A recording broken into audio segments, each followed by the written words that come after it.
So we're just back from seeing World War Z, World War Z. We've got, I think we both had a lot of emails from people and tweets saying, "What do you think?" As we make our living from zombies, and that sounds so wrong. Yeah. So let's I suppose recap just on where we are with the World War Z thing. It was, I think, picked up around about 2005, in the wake of Dawn of the Dead success, the remake, Zack Snyder's. Similar time to when Hater was picked up by Guillermo del Toro. Yeah, that's right. I think it was with it. Yeah, the same 12 months. Yeah. So there we go.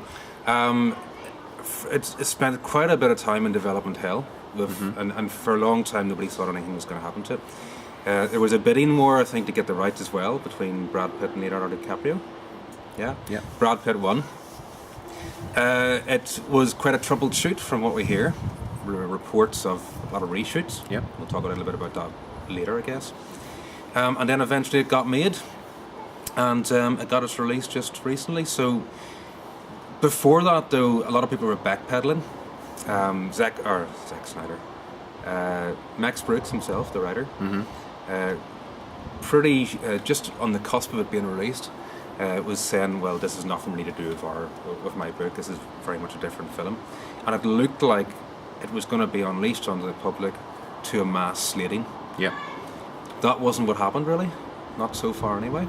Yeah. There have been a lot of reviews online and stuff, mostly around the kind of 3 out of 5. People are saying it's good, a lot better than I would expect. It's not brilliant, but it's definitely a very enjoyable zombie film. I suppose what we're going to do is just share a little bit about what we think, having just come out of it about an hour ago. So yeah, I'm wondering if we've got different opinions of the film, because I read the book before I went in and you hadn't. Yeah. And it does bear absolutely no relation to the book apart from the title. Yeah. All right, there are a couple of obvious similarities, but really, in essence, it's very little like Max Brooks' novel, and that's a real shame because the novel is absolutely classic. I think it's a really good read. Okay, so for those maybe who haven't read the novel like myself, what's different about this novel to, say, any other zombie novel? Why do you think it's done so well? Just the way that the novel is written is very unique, I think. There's a particular film that I love, The War Game. I've talked about it a lot. It's a 1960s BBC documentary a drama documentary showing the effects of a nuclear attack on a town in Kent. And what I love about it is the way that it's filmed. It's as if the people who are filming it are completely untouched by what's going on around them. So it's like they exist in a little bubble. Right. So they're absolutely fine. They're walking around with their camera and their boom mic, filming these victims of radiation sickness. Okay. And it shouldn't work at all. It sounds ridiculous, but it is an absolutely brilliant way. It's quite a chilling way of looking at something from the outside in. It's kind of, I think, putting themselves in the place of the viewer. Right. And what I think Max Brooks does brilliantly in World War Z is he does that in a literary form, because it's a series of interviews that a UN, somebody who's worked with the UN, is carrying out with key people who had involvement in key events during the zombie war. Okay. So it's brilliant. So it doesn't lend itself to being filmed easily. Yeah. And so I think the filmmakers here took the only solution they could have done, and that's kind of just forgot about the novel altogether. Right. There's still the globe-trotting element of the book, Yes. but handled in a completely different way.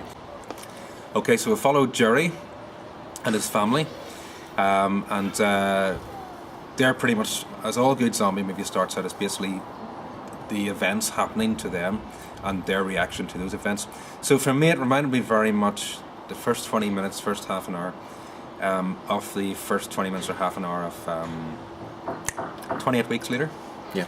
Do you get a feeling of that too? I do, yeah. Yeah. It was nice. Yeah, I really enjoyed that. For me, that was the high point of it, the first half hour. The first hour I thought was really good. Yeah. It was from then on in that it spiraled down for me. And I think that one of the things that World War Z, the book, did for me was it presented a completely different version of the zombie apocalypse, free from cliche.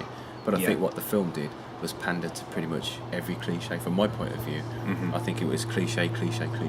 And I think that always works well with the outbreak scenes because they're always going to go the same way, aren't they? Yes, they are. And we had some really nice set piece moments. Some of my favourites were, well, obviously the start was a great set piece moment, just the escape of Jerry and his family to safety. The scene set in Israel, Yeah. That was great. Can we talk a little bit about Israel? What was going on there, and wouldn't be too much of a spoiler, do you think, for people? I don't think it would. I guess that I think Yeah. we're behind the crowd and everybody's seen it by now. But Yeah. so there will be spoilers. I guess is what we're saying. All right. Yeah, we'll do that. But yeah, Israel I thought was a really nicely constructed little scenario. Yeah. The fact that they built a wall around the country, and it had worked.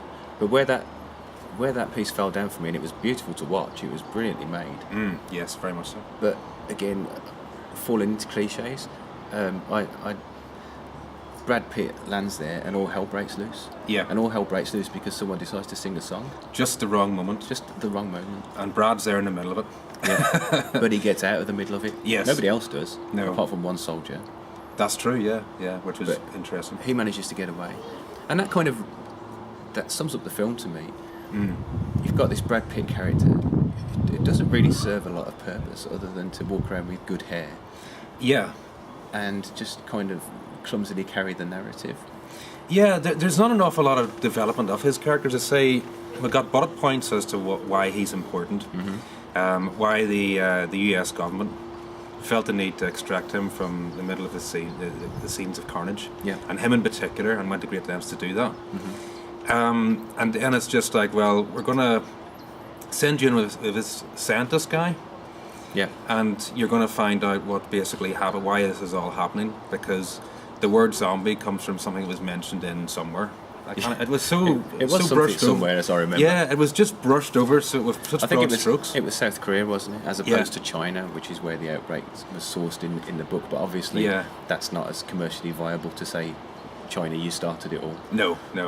The thing that really annoyed me, there are lots of things that really annoyed me, as you can tell, me more than you, was the way that Brad Pitt was parachuted into this terrible scene, and around him were the SEALs, the Navy SEALs that he was going to be sent in with. Yes. And for the occasion, it was peeing down with rain as well. He chose a nice little shirt with a lovely scarf around his neck, which looked really nice. But in terms of practice, this is a guy with experience of being thrown into the middle of civil wars to try and sort things out, and he goes in there with a scarf. Yeah, kitted out by Urban Outfitters. Yeah. We'll come on to Pepsi in a bit as well. Oh, we will. So yeah, he just looked completely out of place. Yes. And for me, the fact that he's Brad Pitt is always a bad sign, because you know he's going to be okay. Yes. Yeah, as it would with any crew, any star. If it was Tom Cruise, Leonardo DiCaprio, you know they're going to be all right, which kind of ruins it for me anyway. Yeah. Not a hair out of place. No. A few deadly injuries, but not a hair out of place. Yeah, his beard never got longer either. No, it didn't. No. Yeah, just I've got to get myself one of those beards that doesn't grow and just sit at a certain length. So yeah, he always, going back to what we were talking about Israel, he was like put in the middle of this situation. Everything went to hell. Everybody else died. He came out again.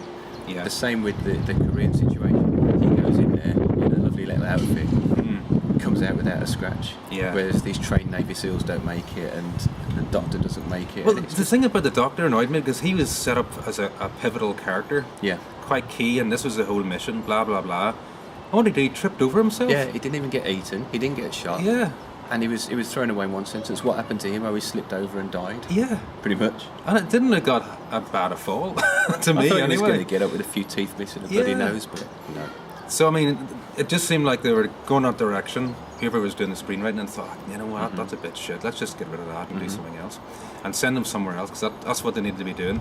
Sending Brad into kind of key areas and setting up set piece moments, which worked for me, because I think the difference maybe between your analysis and my analysis is I was happy enough to just be dumbed down and watching a big stupid zombie film. Yeah. And whilst it would be unfair to say this was that, for me anyway, there was enough kind of broad strokes used for it to be at least some way stupid. I did enjoy it. Yeah. I'm giving the impression that I didn't enjoy it. I absolutely loved watching it. Yes. To a point. About 75% of the way through the film, I was really enjoying it a lot. But we'll come on to Cardiff, Wales in a minute. But I just got frustrated with the lack of attention to detail and the cliches. Yes. You know, the plane that takes them to Cardiff. The whole thing triggers off in the plane. They almost get there, but just when you think it's going to be okay, it all triggers off. And why does it kick off? It kicks off because there's a zombie in a cupboard. Yes. Or in a toilet. Yeah. Why? And how did it go unnoticed for so long? Yeah. That's another thing too. Is it? I don't know. In fact, the only person or creature intelligent enough to spot the zombie in the toilet was a dog. Yes. You know, everybody else had missed it. The dog was barking all the way through the flight, to be fair, wasn't it? Yeah. I'd have kicked the whining little shit by him because it was incredibly annoying dog. But, yeah, it just seemed that the film, for me, was built upon these pivotal, cliched moments. Yeah. Another one right at the beginning, Brad Pitt has to get his family to the top of an apartment building to get them out. A helicopter's going to land, they're going to set off flares, a helicopter's going to land and get them to safety. Yeah. And he goes through these he takes great pains to prepare himself, and he's got a rifle, and he gaffer tapes a knife to the end of it as a bayonet, and he puts magazines around his arm, and which I thought was a nice touch. I think that's a brilliant move. Yeah. Really Although nice I don't touch. know why they just stopped with their arms, because Yeah, I you think could have done you should body have armor just with those. covered Yeah. yourself in newspaper. Looking like some, but you know what I mean. They could have done more than that. But that's all great, and I could buy all of that. And they get up the stairs, and the zombies are coming, and they just manage to escape them, and they push it looked like a fridge down the stairs. I don't know why there was a fridge on the stairs, but there was something that they pushed out, and that's great. I can was a handle all Pepsi that. machine? Yeah, we will come on to Pepsi in a bit. I can handle all of that. But what really did it for me was the fact that he makes a big deal of getting his family out onto the roof, and his family get out onto the roof, and he scrambles out onto the roof, and he's got a little bit of blood in his mouth, and he's a bit scared he's going to have changed. Yeah. So he walks to the edge of the roof and has a moment. I like that moment. I thought was it a good moment. Yeah. But the one inexcusable thing was he didn't shut the door. No. Yeah. He didn't think he'd so prepared that this is the guy that's been dropped, as I said, into the middle of civil wars. He's so prepared for anything, but he forgets to shut the door when he's being pursued by a horde of zombies. And there are more things that poor Brad forgets to do as we go on through the film, which we'll talk about a little bit later. You know, which kind of it deflates his character a little bit, I think. Yeah. As you say, he's this trained guy. He's the guy that the US come and extract, him personally, because he's the only one can save the world. Yeah, but he can't shut a door. He can't shut a door, and there's other things he can't do a little bit later we'll talk about. And the interesting thing is that the only reason why Brad can't shut a door is because we need a set-piece scene Absolutely. with Brad running for a helicopter Because it with would have zombies looked by him. really pathetic if the helicopter had just landed and they all got onto it. Thanks for getting us out, chaps. Yeah. No, in reality, that's probably what, if he'd got to that stage, that's what would have happened, I'd have thought. Yeah. So I think the film was peppered with those moments. It was. But again, if you're just watching the film for film's sake, you can go with that. And fine. that's what I chose to do. Some of them were there was so much brushing over some of these things that you didn't even have time to stop for breath to consider them. And I suppose it's only in retrospect now, you think back on it, that there's even more moments appear. I think it's not necessarily a good thing. I think that's a trait that we both share because we've been writing zombie stories for a long time. Yeah. And I think it's second nature to look at situations and analyse them and try and work out what you do and course. what you wouldn't do. Well, we're pouring over our own manuscript so much and so many times and editing and re-editing it that you just become, I don't know, I suppose in some way it destroys your ability to be entertained to a certain degree. But mostly with reading, but sometimes with watching movies as well. But in the moment, just enjoying the film as it happened, I really did enjoy it. Yeah. Until I think they got to Cardiff, Wales. Yeah. I always call it Cardiff, Wales, because I think of it. Whenever I see Wales in a Hollywood film, I think of Tom Jones in Mars Attacks. You seen that film? Yes. And he comes out from the wreckage of this hotel in Las Vegas, and he says, "I'm Tom Jones from Cardiff, Wales." And And this was treated, Cardiff, Wales is treated with the same respect in World War Z, I believe. We were just saying before we saw it, we were talking about Wales, I think, weren't we? And how much we both love Wales. You live there now. You live in Cardiff. Yeah. Next door to the Centre for Disease Control. To the WHO research facility. Not that you've seen it yet. No, not yet. I'll be searching for it now. I love it, and I love North Wales in particular and Snowdonia. And I was really enjoying the scenery when the jumbo jet carrying Brad Pitt, sole survivor. No, he wasn't a sole survivor, but one of the only survivors of this crash when that landed, when it flew over Snowdon and then crash landed. I thought that was beautiful looking. Yeah. But then what kind of annoyed me was the fact that they then walked to Cardiff. Yeah. Which is, several hundred miles or 100 miles or so south. Yeah. And the building in Cardiff, you could still see Snowdon and all the surrounding mountains from it. Yeah, so let's have another glaring moment there was the fact that the only two survivors in the plane were the two people we needed to survive. Absolutely. Nobody else, not a single person. Yeah. And not even a hanger-on that No. they had to drag with them. yeah, and get killed off, you know. Yeah. The other thing about Wales was that the airport was still operational. They were communicating with Cardiff Airport for some reason. I don't know why. Cardiff Airport wasn't overrun like everywhere else. Yeah. When we get to Wales, Cardiff, Wales actually ends up looking a little bit like a 1970s town in the north of Wales. Yeah, it's kind of like Blaenau Festiniog, where they mine the slate and everything's kind of grey, and it looked beautiful. Yeah, Lovely. And I mean, they even reinforced this quaint imagery by having Brad and his accomplice wander down this cobbled street, if you like, and there was a milk float. Yeah. That had just been kind of brushed by the apocalypse. It was still, it looked pretty perfect. It looked like 5 or 10 zombies that ran past the milk float and just upset a little bit, and the guy had to steer a little bit to the left and maybe went into a lamppost. And we were saying there was the single bottle of milk smashed on the floor. Yeah.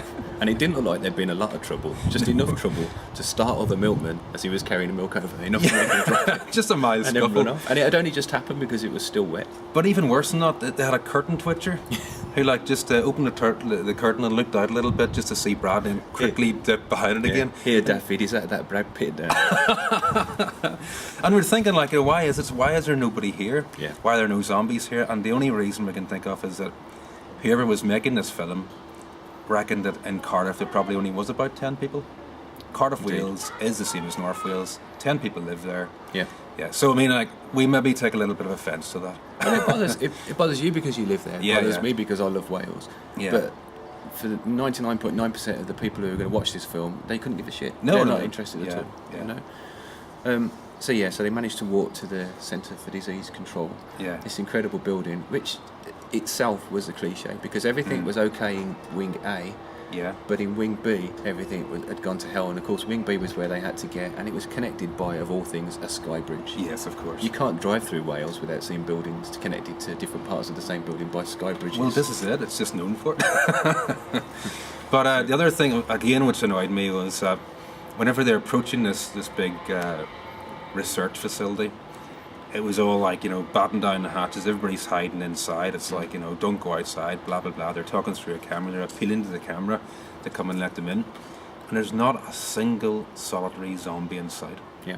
Why is that, Dave? Why are there no zombies in Cardiff? It's not my fault. I can't explain. but you have just reminded me of something that else that really annoyed me about the film, and that was the script. Yeah. And that was you're talking about how things are done to the camera. The script really annoyed me. At times, the script was like watching. Have you ever accidentally tuned onto the wrong digital channel at night, and you're getting audio described programs? I Yes, remember yes. I didn't know what was going on. I'd come in late one night, and there was a Nigella cooking program on, which is always something you're happy to watch late Absolutely. at night. So Nigella was cooking away, and she's saying, "Oh, I love to do this with my roast potatoes or whatever." And then she went to the oven, and then somebody said, "Nigella is going to the oven." And it's obviously for the people who can't see, and it's a brilliant service. But Yeah, if you're not yeah. expecting it, it's a bit of a pain in the arse. But in this film, that kept happening for me. Yeah. Peter Capaldi, who I kept. It's just Malcolm Tucker. Do you ever watch The Thick of It? No. He's a hilarious foul-mouthed character in The Thick of It. Yeah. My favourite Malcolm Tucker expression is, I don't know if I can say this, but I'm going to say it anyway. I'll go for it. Come the fuck in or fuck the fuck off. he just swears constantly. There's another one which involves a C word. I did which I'll recognise say him. later. Is that the guy who's one of the scientists? Taller one? Yes, that's right. Yeah. I did recognise him. So what am I saying? Every so often he would just describe what's going on. He can't get through the door. Yes. He's got to take one from that part. And the other girl was helping him along as well. She Yeah. was doing a little bit of it. And the zombie can't see him. Yeah. It's just really, really clumsy. So, one of the things we did mention at the start was that this was quite a troubled shoot. There were reports of reshoots, quite a bit of them. Significant amount of money being poured into reshoots. And for me, up until this point, it was a big, mass market, bubblegum, multi-million-dollar production. And then when we got to Cardiff, Wales, and the research facility in Cardiff, Wales, it turned to me into a micro-budget zombie film. It reminded me of the first Resident Evil, which is never a good thing. It wasn't as polished as the first Resident Evil. It actually reminded me a little bit of some of the scenes from Mutants, which is a zombie film I go on about, quite a bit about. Yeah. Because it was set in an isolated location with an isolated cast. Just a small number of people within a research lab eventually, and the dynamics between that. And this is what this became. Now, for me, I think I enjoyed it a lot more than you, and even this piece I enjoyed a lot more than you. But it jarred quite a bit considerably, compared to the production of the previous segment. And I'm just wondering, we had a conversation just off camera.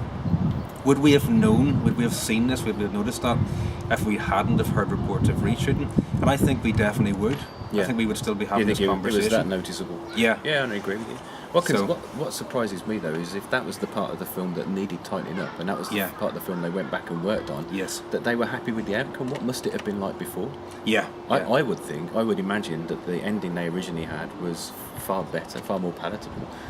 Maybe more in common with the rest of the movie, obviously. But not mass market enough. Do you reckon? Because perhaps not setting up a sequel well enough. Maybe that's it, because to me this didn't seem like a very mass market friendly segment. As I say, this looked more like an independent production. But they tacked on the mass market friendly epilogue afterwards. Oh God, yes, they did. God bless America.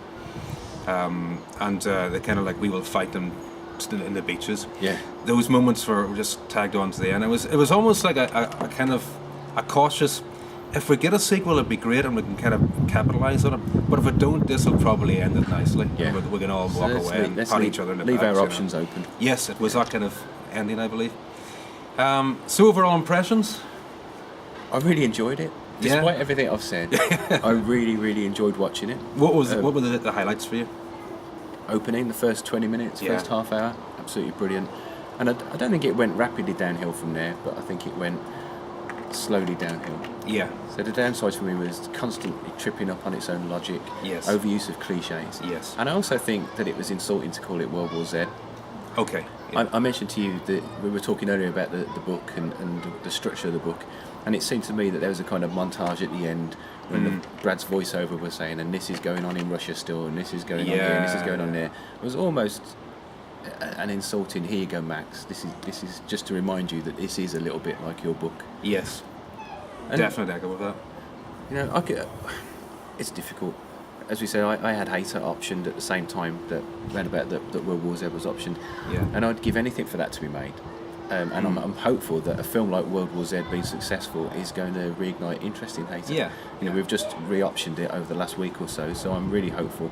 I'm told that there's still a lot of interest in the project, that they're currently approaching new writers. So, you know, I'm hopeful that it'll get made, and maybe that's because it's. And if I'm honest, if they made that film and it bore very little resemblance to my book, that's okay. Yeah. Because in terms of the publicity, the way that it would give me and the book a huge boost in the public eye, I'll take that. They can do what they want. I've had one crap film made out of my books already, so you know, another one won't hurt. But I do feel for Max Brooks.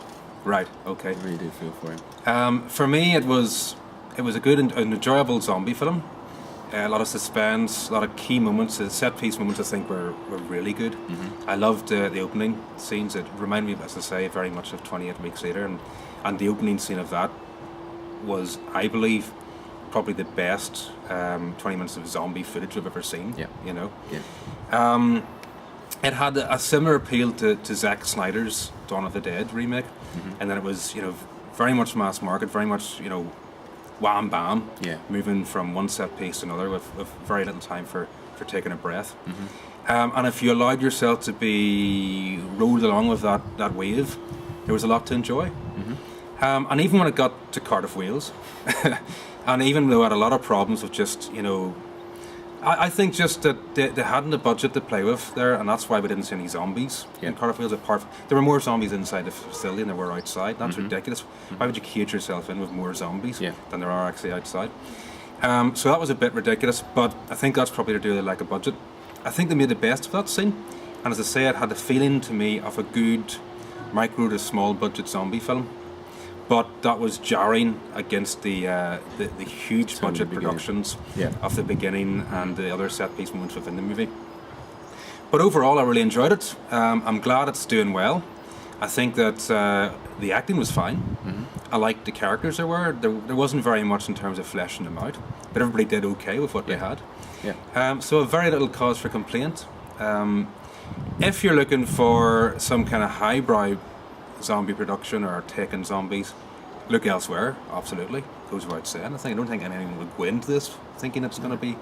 But I think there were enough moments, enough kind of little, I don't know, I suppose just unique takes on the zombie subgenre, if you like, to make it stand out a little bit from, the plethora of other zombie movies.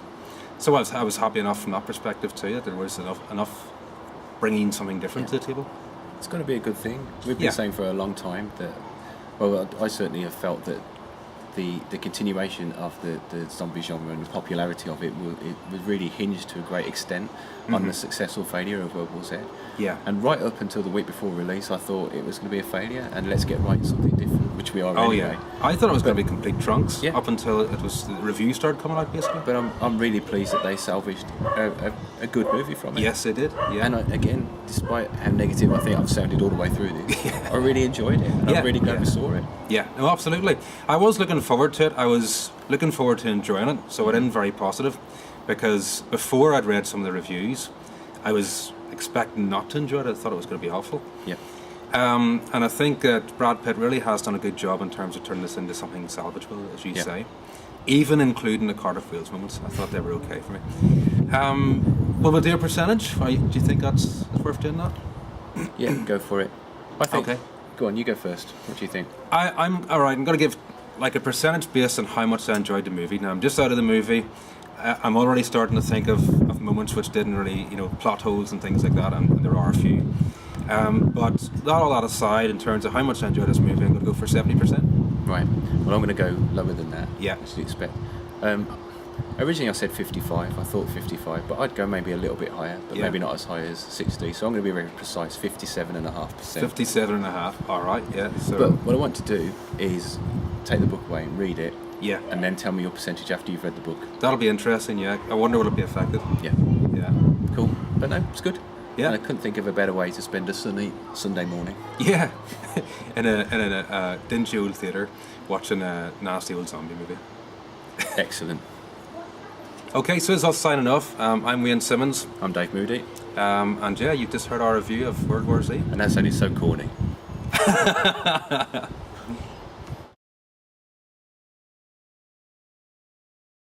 So